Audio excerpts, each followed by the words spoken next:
Avec vous ce soir, Jules Boiteau. Bonsoir, Jules. Bonsoir, Nina.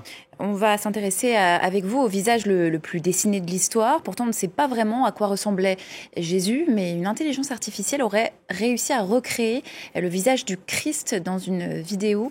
Oui, cette vidéo, la voici. On y voit le visage d'un homme jeune, souriant, le teint blanc de type plutôt caucasien, barbu et avec des cheveux longs. Voilà ce à quoi aurait ressemblé Jésus selon l'intelligence artificielle.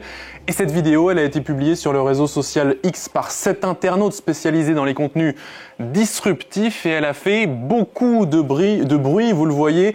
Elle a été vue près de 3 millions de fois avec des repartages en cascade. Voici par exemple une autre publication qui reprend la même vidéo qui a été vue, elle, plus de 2 millions de fois. Mais alors cette représentation de Jésus, sur quoi se base-t-elle, Jules ? Eh bien en réalité, cette vidéo du visage de Jésus n'est qu'une animation d'une autre image qui avait été, elle, générée en août dernier par le tabloïd britannique, le Daily Express, qui s'était amusé à demander à l'intelligence artificielle Midjourney de créer le visage du Christ. Comment ont-ils procédé ? Eh bien, ils ont demandé à l'intelligence artificielle de créer un visage à partir du suaire de Turin. Le suaire de Turin, le voici, c'est une relique qui est conservée à la cathédrale de Turin. C'est un drap en lin de 4 mètres de long, considéré par certains croyants comme étant le linceul qui aurait recouvert le corps du Christ après sa crucifixion. Et il porte des marques de blessures compatibles avec une crucifixion, notamment des traces de flagellation et, vous l'apercevez, la fameuse couronne d'épines. Et sur le plan historique, Jules, ce suaire de Turin, est-ce qu'on peut considérer que c'est une relique fiable pour représenter le visage de Jésus ?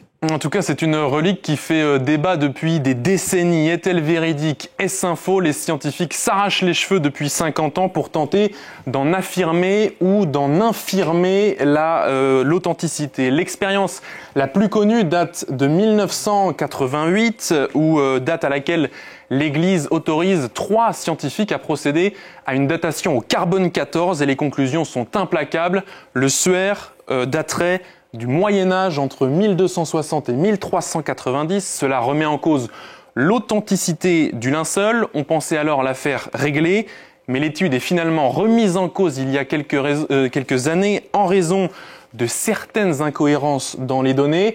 Et donc, nouvelle étude en 2022, rebelote, mais cette fois avec une technologie au rayon X qui conclut, elle, que le tissu daterait de l'Antiquité, d'il y a 2000 ans environ. C'est donc compatible avec la période de la vie de Jésus établie par les historiens. Mais là encore, des doutes persistent puisque la technologie au rayon X n'est pas totalement viable selon le consensus scientifique. On ne sait donc pas encore vraiment si ce linceul existait à l'époque de Jésus et encore moins si c'est le tissu qui a recouvert le corps du Christ après la crucifixion. L'Église catholique refuse d'ailleurs elle-même de se prononcer sur le sujet. On a compris donc que le suaire de Turin ne pouvait pas encore être considéré comme une preuve irréfutable de l'image du Christ, mais cette nouvelle représentation est-elle au moins cohérente par rapport à ce à quoi ressemblaient les contemporains de Jésus ? Eh bien, pas vraiment, Nina, mais la question de la représentation de Jésus est aussi vieille que le christianisme, puisqu'il n'y a aucune description physique de Jésus dans les évangiles. L'iconographie de Jésus n'est donc qu'une question d'interprétation, et cette interprétation, eh bien, elle évolue au fur et à mesure des siècles. D'abord, au IIIe siècle, Jésus est représenté comme jeune et imberbe, comme le montre la fresque du Bon Pasteur dans les catacombes de Priscille à Rome.